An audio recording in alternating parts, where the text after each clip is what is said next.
Kickett's come in and stuck up for his teammates, and I mean, Blatt should be fine for throwing such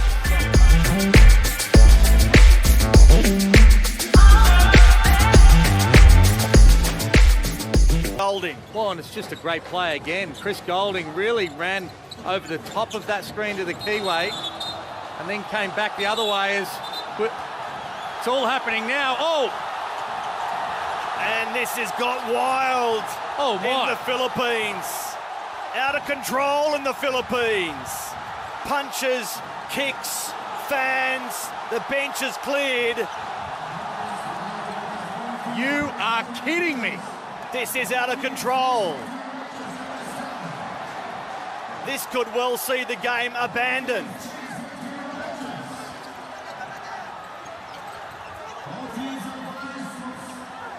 We obviously can't see, but there's an Aussie on the ground there. Well, these are sad, disgraceful, deplorable, abhorrent scenes in the Philippines. Nathan Sobey has been assaulted. Are you kidding me? And again, we couldn't get a camera angle, but there must have been 15 or 20 Filipino players around Nathan Sobey and Chris Golding. You saw Luke Longley run from one end of the court to be able to stick up for his teammates. This is disgraceful. Shane, I have never seen anything like this in all my years covering professional sport involving Australian teams. When you've got to go back to that timeout from the Filipino coach and the emotion and the way he challenged his players, and you've seen there's been a bit of niggle all the way along. There was an unsportsmanlike foul on Chris Golding that started this. It was nothing but a cheap and disgraceful play against the Aussies. They'll get serious penalties for this. This is really bad. I've never seen anything like it, let alone in an international tournament. Can the game continue? Well, I'm not sure what happens from here. You know, but you look at Chris Golding there. You know, you look at some of the players and what they've copped and the amount of punches and kicks and the mindset that this Filipino team attacked the Australians with is disgraceful. You raised a very good point. We took the time out from the Philippines where the coach urged his side to hit the Australians. I didn't actually think he meant it. Well, and that's where it started. Just on that offensive foul here from Chris Golding. Cheap play from Kickett, who's come in from the sideline after this as well. And that's cheap from the Filipino to start with. Kickett's come in and stuck up for his teammates, and I mean, Blatt should be fine for throwing such a soft punch anyway. But have a look at these flying punches and kicks that come from the Filipinos. Never seen anything like it, particularly in a world event. What I'm worried about is on the other side, back over there where we saw Sobey.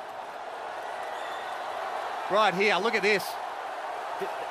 Unbelievable, Shane. Sickening. A chair's thrown. And look how many players are on top of those Australians.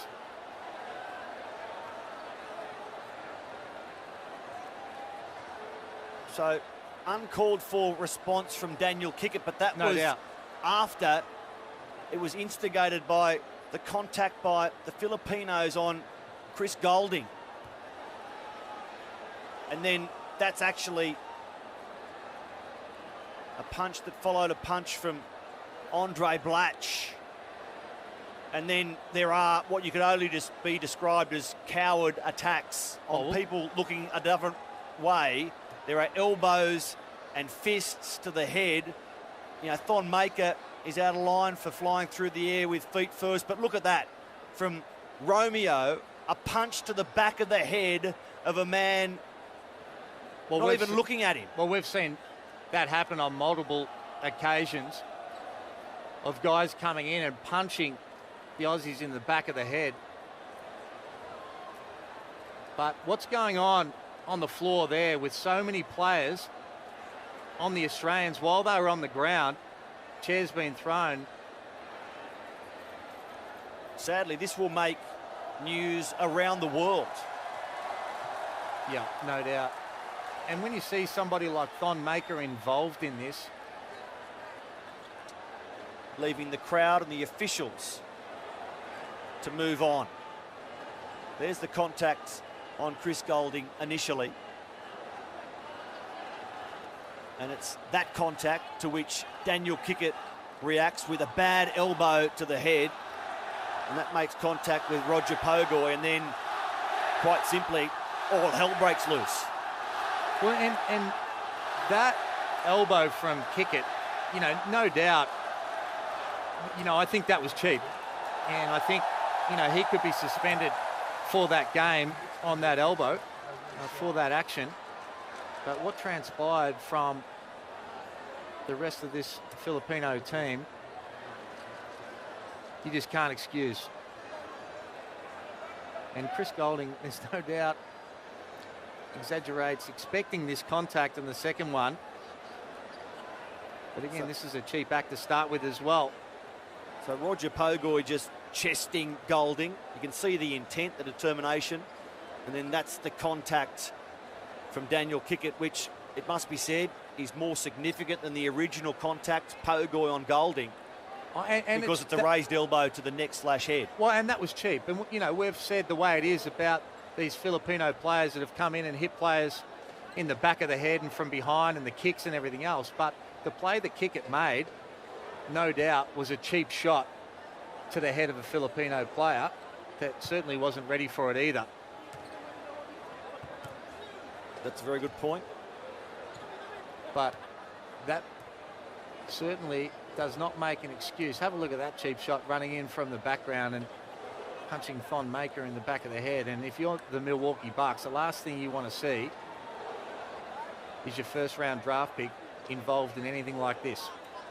You've got two current NBA players out there in Matthew Dellavedova and Thon Maker. Former NBA 500 gamer Andre Blatch, prominent as well. And while all this was unfolding, perhaps the worst images were of Nathan Sobey pinned underneath a chair with objects being hurled at him, and multiple Filipino officials or players and accompanying authorities attacking him.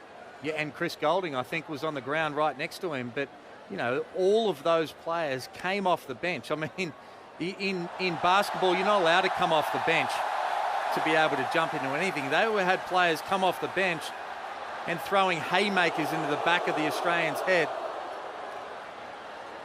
While Calvin Abueva was grinning broadly, Matthew Dellavedova has the expression I would suggest is most pertinent right now, expressionless. And I think that's how every player and official should feel right now if they have, you know, their heart for the game. Because it's just not what you want to see in international basketball. When you're putting on your country's colours, it's just not a good look.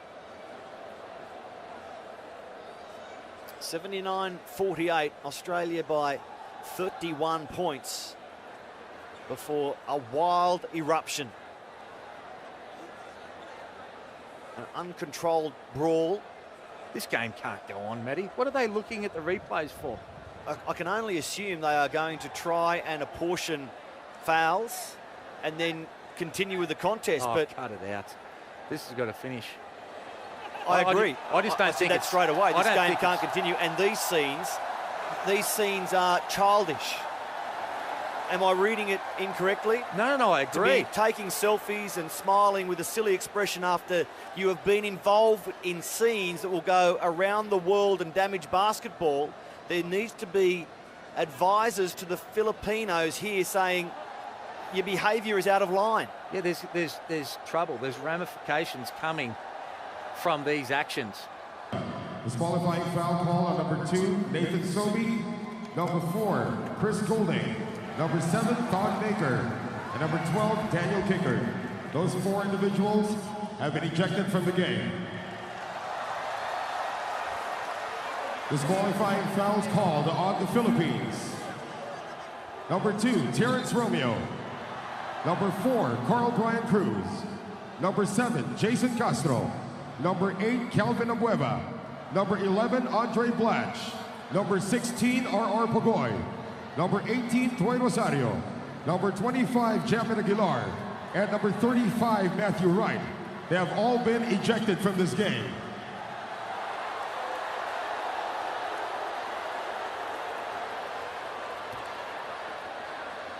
Four Australians, 9 Filipinos ejected from the contest, which will see the end of the contest. Sobey, Golding, Maker, Kickett ejected for the Australians. Romeo, Cruz, Castro, Abueva, Blatch, Rosario, Aguilar and Wright, who hadn't been used yet off the bench, ejected as well. 13 ejections, game abandoned. Well, they've still got 3 players left, right?